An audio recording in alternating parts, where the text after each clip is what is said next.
যে খবরের দিকে নজর রাখবো, যুবককে মারধর বিজেপি নেতার। খড়িবাড়িতে অফিস কর্মীকে মারধর বিজেপি নেতার। কাঠগড়ায় শিলিগুড়ি মহকুমা পরিষদের বিরোধী নেতা মত্ত অবস্থায় গালিগালাজ করে মারধরের অভিযোগ উঠছে তার বিরুদ্ধে। আমাদের সঙ্গে রয়েছেন প্রতিনিধি বিশ্বজিৎ মিশ্র। বিশ্বজিৎ, কেন সেই কাজ করলেন বিজেপি নেতা? কেন সেই যুবককে তিনি মারধর করলেন, গালিগালাজ করলেন? দেখো, আক্রান্ত যুবক কোনোভাবেই বলতে পারছে না তাকে কেন এই তার অফিস থেকে বাইরে বের করে মদ্যপ অবস্থায় এই বিরোধী দলনেতা মারধর করেছে। তবে ঘটনার পর তিনি খড়িবাড়ি থানায় অভিযোগ দায়ের করেছেন। পাল্টা এই বিরোধী দলনেতার দাবি যে স্থানীয়রা অভিযোগ করছে এই বালির রয়্যালটি চালানকে ঘিরে, তাই অভিযোগ পেয়ে তিনি ঘটনাস্থলে যায়, কিন্তু তিনি মারধর করেননি এ ধরনের সাফাই দিচ্ছেন। গোটা ঘটনায় খড়িবাড়ি থানার পুলিশ অভিযোগের ভিত্তিতে তদন্ত শুরু করেছে। পাল্টা শিলিগুড়ি মহকুমা পরিষদের বিরোধী দলের যিনি সভাধিপতি রয়েছেন তিনি জানাচ্ছেন যে বিজেপির যারা রয়েছে বিধায়ক সাংসদ তারা কোনো কাজই করেন না, সেখানে তারা মানুষের অসুবিধার জন্য গিয়েছেন। পুরো ঘটনাটি পুলিশ তদন্ত করুক এবং আইন অনুযায়ী কিছু ব্যবস্থা নেওয়া হোক। তবে এই ঘটনায় কিন্তু চাঞ্চল্য ছড়িয়েছে। আজ সকাল থেকে সেই যে দপ্তর রয়্যালটি অফিস সেটি কিন্তু বন্ধ রয়েছে। বেশ, ধন্যবাদ বিশ্বজিৎ।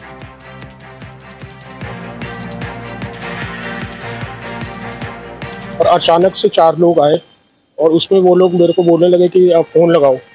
तो मैंने अपने कंपनी के मैनेजर को फ़ोन लगाया।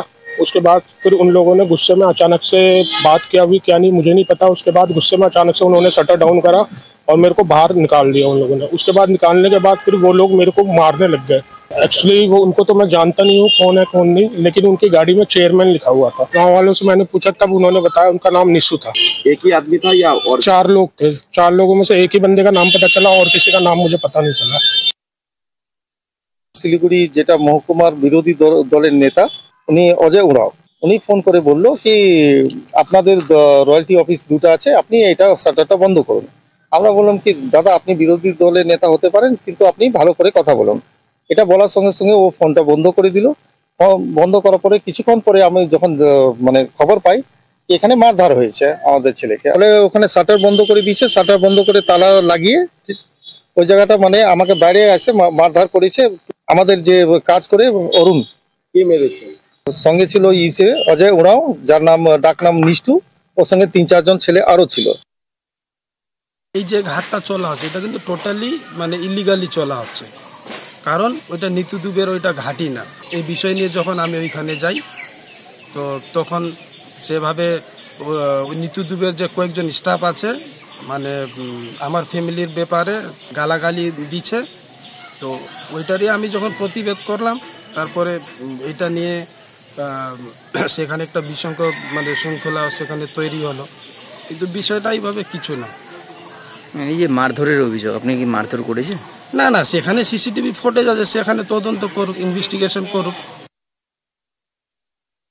দেখুন, আমরা যতদূর জেনেছি যে ওইখানে একটা প্রচুর মানুষ কিন্তু পানি ট্যাঙ্কির এই বালি বজ্রের উপর ডিপেন্ড করে চলেন। প্রচুর ট্রাক্টর মালিকরা আছেন, অনেক অনেক সংখ্যক।